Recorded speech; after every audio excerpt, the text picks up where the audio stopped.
delay panalo ang electoral protest. Kailangan natin ng mabigat na ebidensya laban kay Governor Wu. Uy, wala na si Nina. Matatahimik lang ako pag napatay ko na si Benito Balmores! Nakasalalay sa kanya ang kaso natin laban kay Governor Wu. May pag-asa ka pang manalo. Alam niyo naman kung gaano kalawak ang impluwensya ni Daddy. Habang kailangan natin siyang protektahan. Sir Balmores, Lahat ng mga ginagawa kong pagtulong sa'yo, baka iniisip mo libre. Malapit nang dumating ang payback time. Kanina pa kita tinatawagan, hindi ka sumasagot. Kailangan ko na pala sabihin sa'yo ngayon kung saan ako nagpupunta. Sorry. Pagod lang. Marami kasing tinapos sa trabaho. So anong iniisip mo? Si Abra. Whatever happens, ay tuloy pa rin ang pag-atake natin sa Alamid. We will deal with Abra some other time.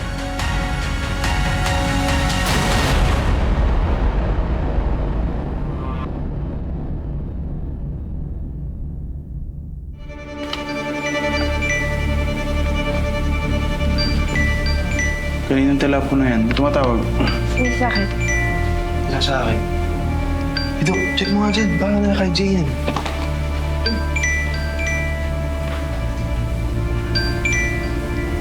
Tumatawag. Uy, sagutin mo na. Baka emergency yan. Bilisan mo. Wala nga pangalan. Ano naman? Bilisan mo na! Bakit mo hawak yung telepono ko?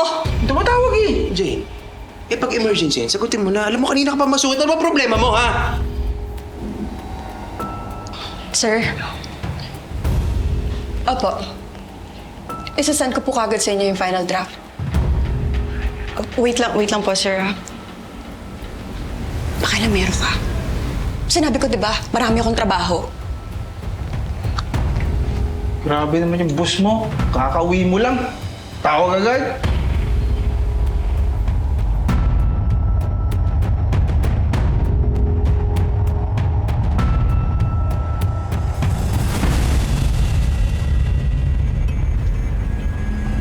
Miguel, Jane. di ba sinabi ko sa'yo akong tatawag sa'yo? Baka mahuli tayo ng mga tao dito sa bahay. Yeah, well, I have good news. Nakahanda ng lahat para sa pag-atake natin sa welcome ritual ni Governor Uy sa Alamid. Nangako ka sa akin. Walang inosenteng madadamay. And I intend to keep my promise. Just Jane, kahit ano mangyari, wag kang dadaan sa venue. Naiintindihan mo? Walang matitira sa pasabog na inihanda namin ni Mother Yu. So you better be ready, Jane. This is it. An all-out war laban sa mga Balmores. Handa na ako. Good.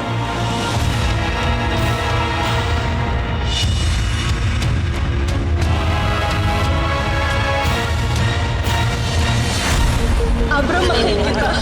Babawiin ko sila at all costs. Sa'yo, Abra. Ewan ko na. Batas ang gagamitin ko para durugin siya. Kanila, papahirapan ng mga makapangyarihan. Lalo pag nasa baba kanila, para kalang langgang madali na tapakan. Nilahin kanila hanggang mawala ng pag-asa at makakapitan. Ganto na ba ang kapalaran ng bawat isa? Sa uli, gustong mangarap, hindi para sa sarili, kundi para sa iba. Kahit mahirapan na gawin sa lipunan, puro sabihin, pinipilit ko pa rin naabuti. Alam ko na madaming pasubok ang dadaan, kahit nakapatayan man sa atin nakapag. Kaya di ka pababayaan, ipaglalaban, hahawakan ang kamay. Ako'y manindigan para sa lahat, kahit ayaw ko na ang hustisya ay maginang. Ako'y susuko sa lahat, kahit na maraming kamay. Ako'y susuko, papaluhin ng mapi, ipaglalaban kita hanggang sa huli. Tol, kamusta si Atoy? Yun nga, tol, sobrang depressed. Alam mo, hindi ko alam kung anong gagawin ko sa kanya eh. Nagmumukmuk sa kwarto. Ayaw kumain. Ang mahirap pa doon, nagpapakalunod sa alak. At di namin makausap. Alam mo, tol, maiba lang ako. Kasi naisip ko, kaya-kaya naman natin balikan to si Brando eh. Ba't ayaw mong gawin? At ano, makukulong tayo? Alam kong madaling sabihin. Pero hindi tayo pwede maging gaya nila. Mga hayop sila. sobrang dali kumitil ng buhay para sa kanila. Eh, kamusta kayo ni Jane?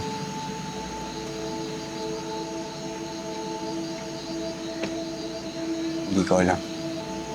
Simula nung nagising siya, iba na yung pakiramdam ko. Bakit? Dahil ba mas pinili mo si Mercy na iligtas kaysa kay Jane? Tulumamin ka nga sa akin. Talaga bang sinadya mo na mas iligtas si Mercy kaysa kay Jane? Tol, hindi ko magagawa yan. Hindi ko magagawa yan. Pero alam mo, Tol, sobrang bait ni Jane. At naniniwala ako, kahit anong mangyari, tulungan ka pa rin nun.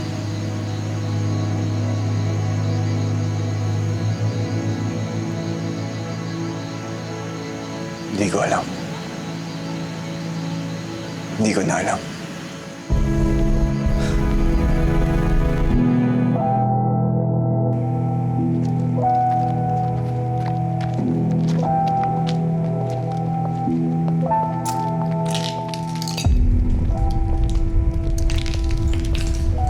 Wow!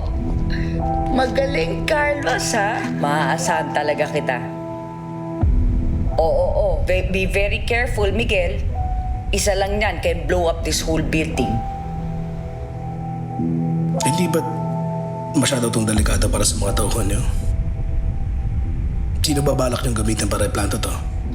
Eh, sino pa ba? Ikaw ang magpaplanta niyan sa kuta ng Alamid.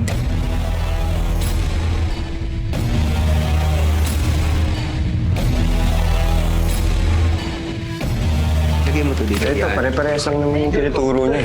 Hoy, Aber! Hoy, Jane! Tama. Saan ka pupunta? Gabing-gabi na. Sino ba yung boss mo, ha? Jane! May kailangan lang ako kasi kasuhin sa opisina. Jane! Kasi kasuhin? Ano yan? Ba't pa yung boss mo? Jane! Saan ka pupunta? May kailangan ka? Hingi sana ang tulong mo. Na-interview mo si Mercy ulit para i-expose yung nangyaring dayaan. What's the point? Wala nang puwang kahit na anong daldal sa laban na to.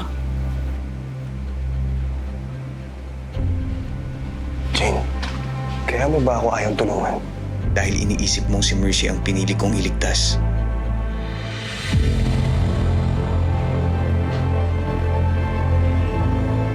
Humingi ako sa'yo ng pasensya. Tama ba ang narinig ko? Ang gusto niyo mangyari, ako mismo ang magplanta ng bomba. Yeah!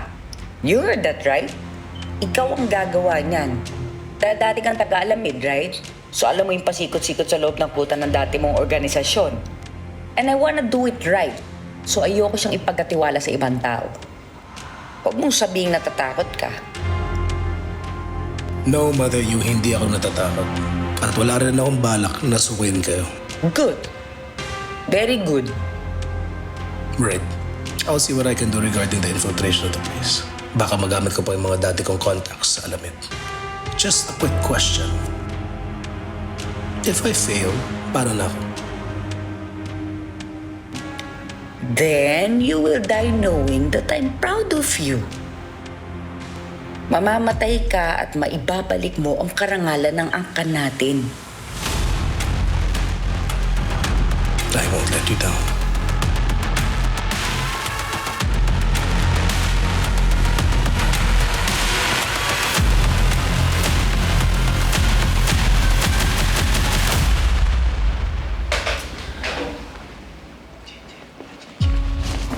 Abra, hindi ako parang bata dito na magmamaktol at mag-iisip ng ganyan. I'm just being realistic. At ang sinasabi ko lang, talo na tayo. Narinig mo? Narinig mo? Talo na tayo.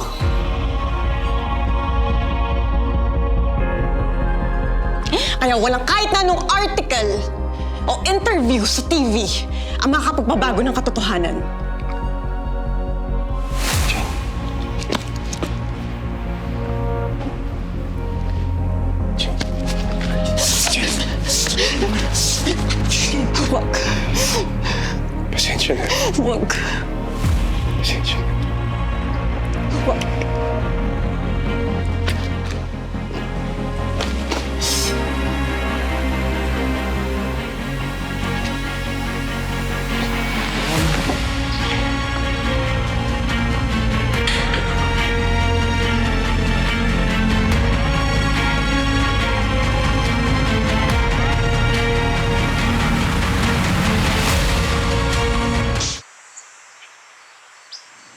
Rachel, gusto ko lang magpasalamat sa'yo. Hindi mo kami iniwan. Para ko na rin kayong pamilya. Kaya hindi ko kayo iiwan. Mers, alam kong buo na yung loob mong ituloy yung electoral protest kay Governor Uy. Pero hindi mo ba na-consider na maglalo muna? Lalo na't wala ka pang matibay na ebidensya. Para na rin kay Fatima. Ginagawa ko ang lahat ng to para kay Fatima. Gusto ko paglaki niya, maganda na tong lugar na to at maayos. Wala naman dapat tayo ikatakot eh. Nasa tama tayo.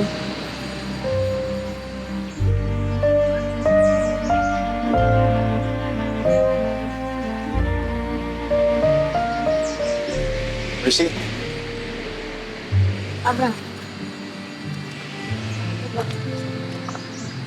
pumunta ako dito para sabihin sa'yo yung magandang balita ng personal.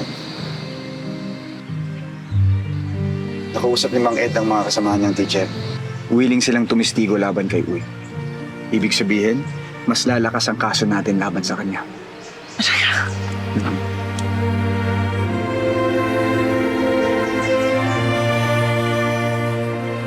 salamat sa Diyos.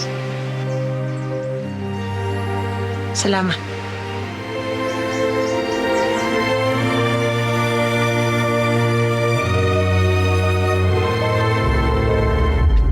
Makinig kayo. Huwag kayong mag-alala. Ako na mismo ang gagawa ng paraan para matuloy lang ang business yung pasugalan dito sa Rosario. Okay? Pero, huwag ninyong kakalimutan yung 50% cut ko. Okay, no problem.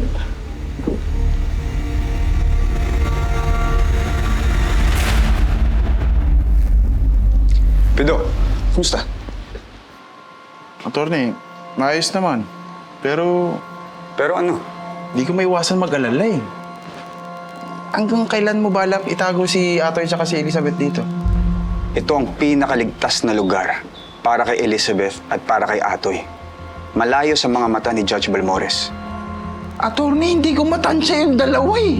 Si Atoy, hindi ko alam yung nasa isip. Si Elizabeth, hindi ko alam kung saan yung loyalty nun. Pido, silang dalawa ang alas natin laban kay Judge Balmores.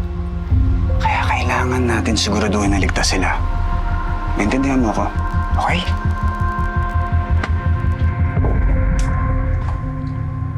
Go. Excuse me lang. May problema tayo. Hindi ba sinabihan kita na huwag mo akong i-estorbohin pag may nasa meeting ako? Go. Urgent lang. Ano yan? Personal ko pong nasaksiyan ang malawakang dayaan at ang pamimili ng boto ni Governor Uy.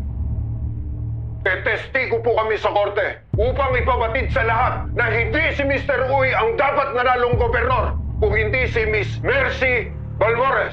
Sigurado ako, pakawala ang taong ito ni Mercy Balmores. Talagang ginagalit akong itong babae.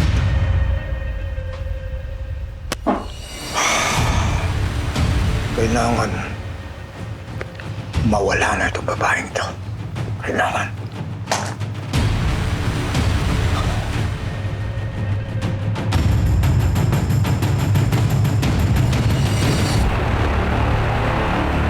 Si Jay, nakita mo ba? Maaga umalis eh. Alam mo, attorney, napapadalas alis nun. May napapansin ka ba nakakaiba sa kanya? Isa rin yun, hindi ko rin yun maintindihan. Pero malaki pinagbago niya simula nung nalagay sa panganib yung buhay nilang dalawa ni Mercy. Pwede pa kayo usap. Bantayan mo si Jay na mabuti para sa akin. Kaya, Kuya Abra, tingnan mo oh. Trending sa social media yung anonymous video ni Mang Ed. Ang tapang niyang teacher. Nasa 100,000 views no. Siguradong hindi may kakaila yung mga pandarayang ginawa nun ni Governor Uy. Tsaka sana mahanap na rin yung mga ibang nakakaalam doon sa nangyaring dayaan. sana tuloy-tuloy yung suporta ng mga tao kay Mercy para umuso ng electoral protest sa NELCOM. Good job.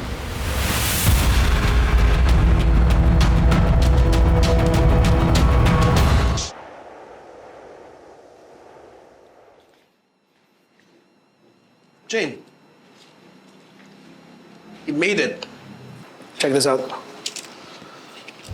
Ito ang gagamitin natin laban kina Balmores at Governor Uy. Bomba. Yes, of course. This way, siguradong walang matitira sa kanila.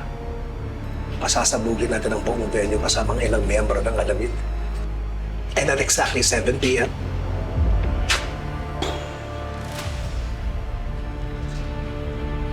Miguel, hindi lang naman yung mga Alamid yung mga nandun. May mga workers din na nagtatrabaho doon. Di ba, usapan natin walang madadamay na mga inosente. Tsaka ikaw magpaplanta niyan. Bakit ikaw? Dahil yon ang utos ko.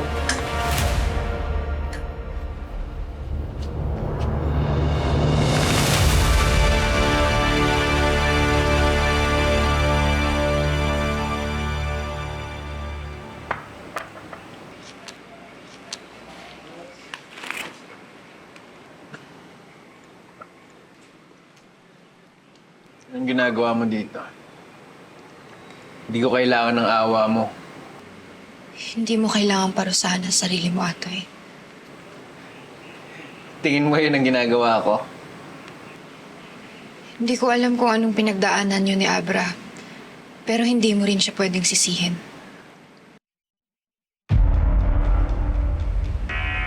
Si Balmores ang dapat sisihin natin.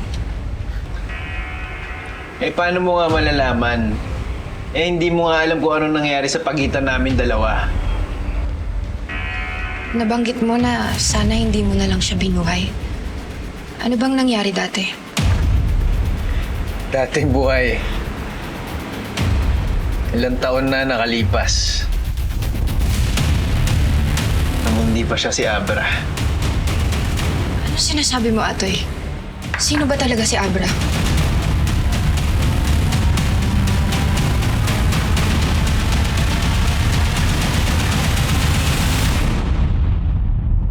Ako'y maninindigan para sa lahat. Kahit na alam ko na hustisya ay mailap. Hindi mo pipigilan, di titigilan.